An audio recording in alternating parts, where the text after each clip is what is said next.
Welcome to Shadow of Truth, and today is Friday, May the 12th, 2017, and your hosts are Dave Kranzler from investmentresearchdynamics.com and Rory Hall from thedailycoin.org. Dave, what's going on?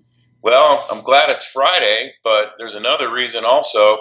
I woke up on Monday, and for 3 days it felt like I was living in Seattle with the rain. Didn't see the sun for 3 days, and today there's not one cloud in the sky that I can see, and it's a classic Colorado May day.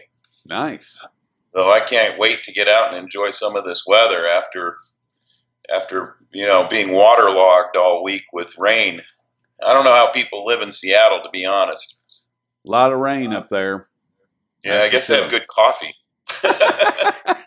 Yeah, they have Good edibles music. and they have edibles and dispensaries all over the place too, just like y'all do in Colorado. Yeah, we got those here. I don't even think about them anymore until I'm driving by an area where all the grow warehouses are, and you can smell it. Oh wow, I didn't even think about that. I guess they have exhaust fans for keeping them cool, and that would put a lot of fragrance in the air. It certainly does. Well, what's on your mind today? I saw you had an interesting report on silver on your website, and when I looked through the numbers, for me, it was further confirmation that the consumer portion of the U.S. economy, for sure, and likely the global economy, is starting to fall off a cliff. Big time. I mean, the numbers in the consumer aspect of the Silver Institute's report reflect massive declines in jewelry and silver coins and bars and in silverware. I mean, if you take those three into account, I mean, it's really close to half of the entire global production of silver. With silver mining production being down a little bit, about 15 million ounces at 885.6 million ounces, the three categories I just listed, the consumer categories, represent 464 million ounces. So they're north of half of the global silver mining production. I mean, it's amazing. But yeah, it just shows that the consumer is absolutely saturated in debt. I mean, and before we started recording, you were talking about retail sales falling off a cliff again. What's going on there? Well, the Census Bureau, whose numbers are suspect as they are, released their retail sales report for April today, and it showed an increase, or an alleged increase, in retail sales from March to April of 0.4%, and that actually missed the Wall Street consensus expectation, which was looking for a 0.6% gain. When you take that number and you back inflation out, because those are not inflation adjusted numbers, they're nominal numbers, you're actually, the real amount of retail sales, inflation adjusted, declined once again. So it just shows, that it verifies, that the thesis that the consumer is basically about ready to fall off a cliff. And again, those numbers are reflected in these numbers, the silver demand numbers, which the bulk of the decline in physical silver demand globally in 2016 versus 2015 came from the consumer derived items, jewelry, coins and bars, silverware, and electrical and electronics. And my thesis here is that all of the growth that we've seen, or alleged growth that we've seen in the U.S. economy specifically, but the global economy, has been a function of the consumer taking on more debt. And I honestly think, and I show a graph that reinforces my thesis here, I think the consumer is basically can't take on any more debt at this point. And I think we're going to start seeing the economy here, at least. I can't speak to the rest of the globe. The economy here, at least, I think is going to start accelerating to the downside. And we're starting to see those numbers in auto sales and restaurant sales. And pretty soon we're going to see those numbers in the housing market. Yeah, and speaking of the housing market, I just wrote an article earlier this morning talking about the millennials, which are the next which are the upcoming home buyers. And in the state of California, 40%, somewhere right around 40% of the 18 to 34-year-olds are still living at home. So, and this is growing across the country.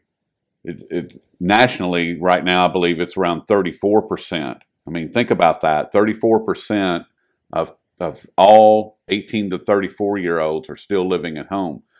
Why? Because they either are saturated in student loan debt, or they can't find a job that will support their life, or a combination of those two. I mean, and what I was reflecting on was, before I quit my job, I was at a fairly large retail store, and most of the people were of that 18 to 34-year-old bracket that I worked with. None of them lived on their own. They were either lived in subsidized housing, or they had multiple roommates, or they had multiple jobs. I mean, and that was 100% of the people that I worked with. Seriously. And that was 3 years ago. The problem with the millennials is they graduate college with credit card debt and student loan debt, and they can't buy a house when they've got that type of debt going into it. And there's no jobs. Well, they've masked the numbers somewhat because the government kept modifying its requirements for a down payment, and they took it down to 3% with Fannie and Freddie.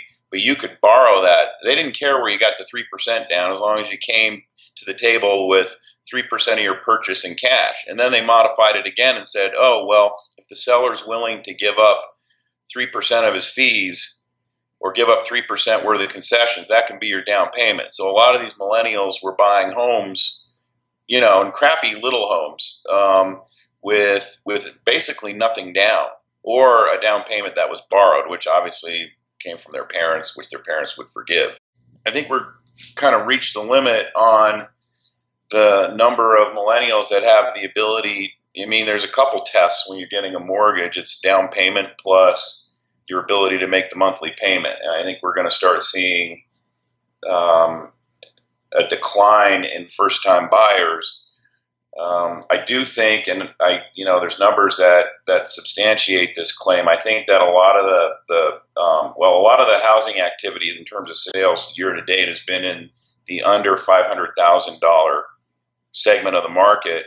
And that's the segment of the market that's dominated by flippers. And I would suggest that the housing numbers that we've seen have a heavy influence of flipping in them, or flippers buying them.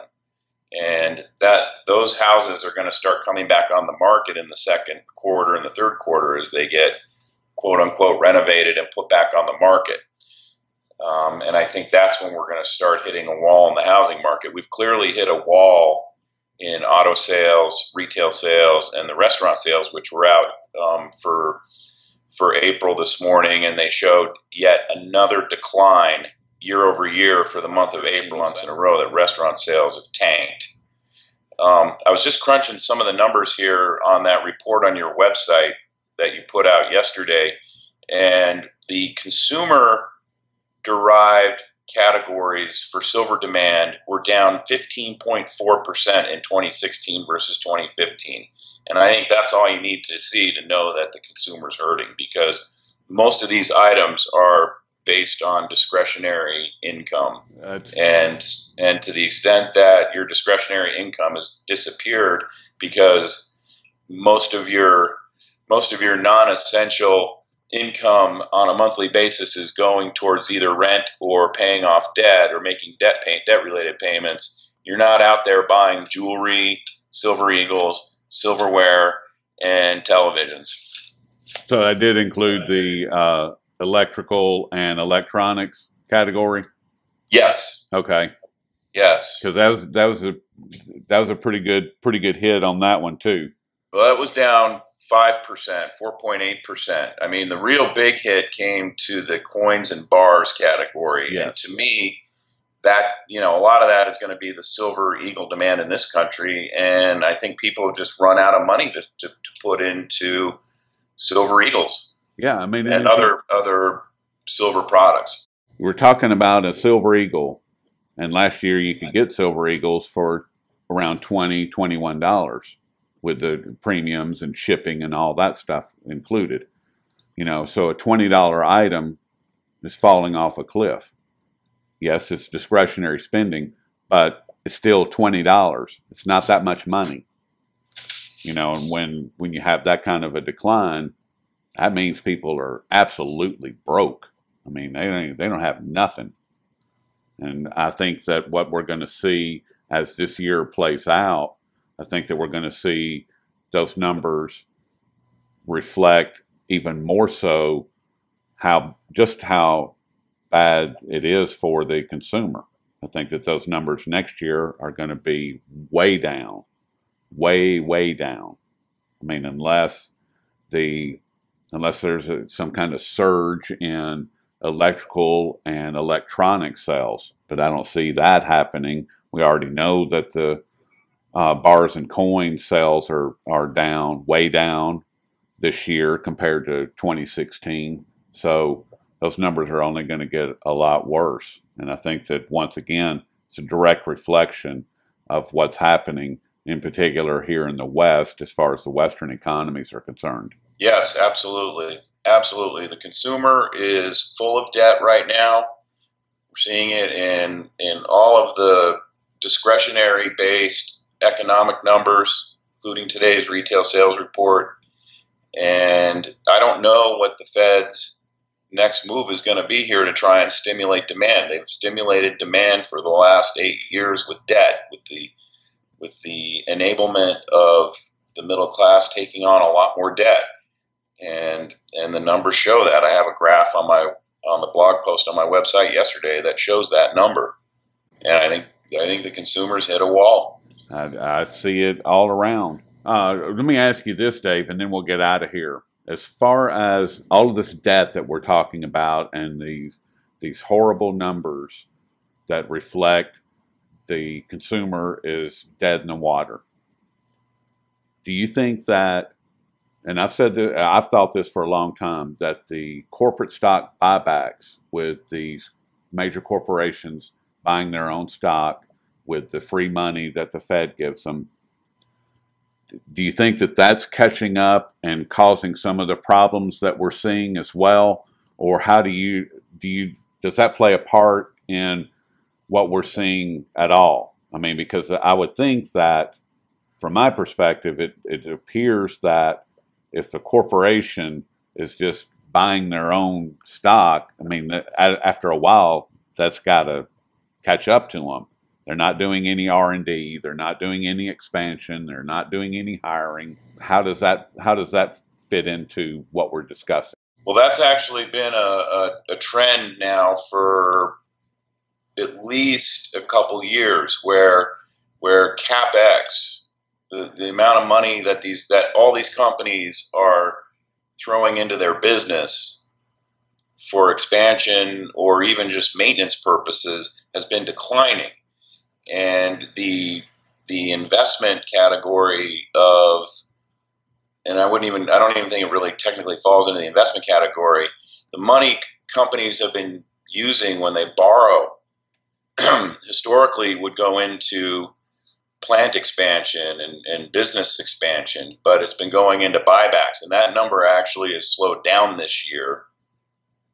Part of it is, I think, you get to a point where you take on so much debt that you reach a level of where you're hitting a gray area of fiduciary responsibility if you're just taking on debt to buy back shares, because at some point you're going to hamstring the country or the company, because all of a sudden you've got fixed interest payments and you can't cut those. They are what they are. And you're not gonna reduce them because interest rates aren't going lower from here, so you can't refinance that debt.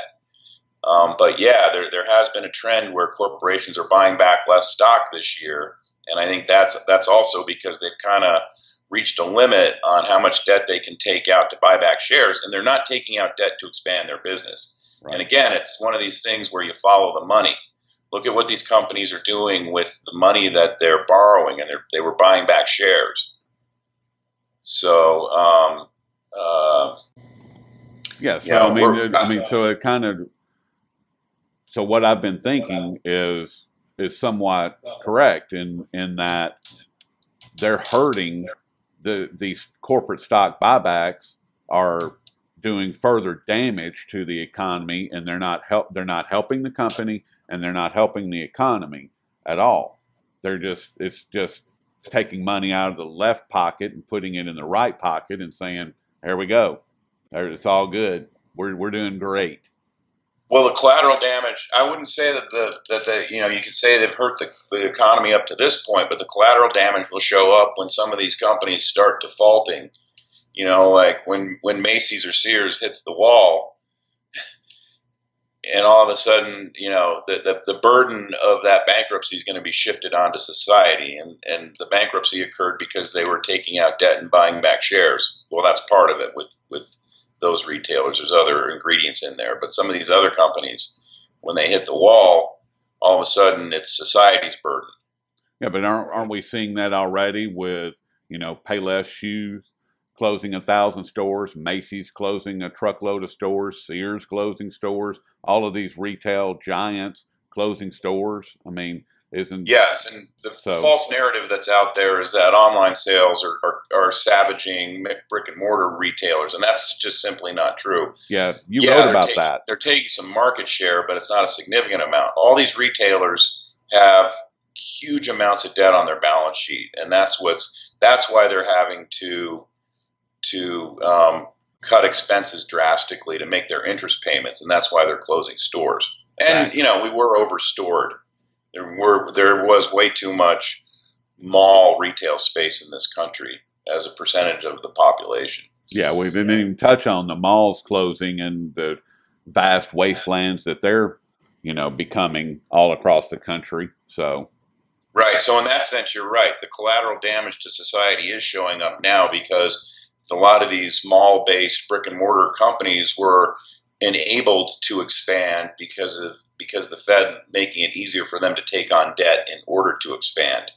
And that's what's happened. That kind of happened, say, 2010 to 2014, 2015, and now it's unwinding. And yeah, you're right. It is affecting society now because you've got a lot of people who were employed and built up their lives based on expectations of having that job.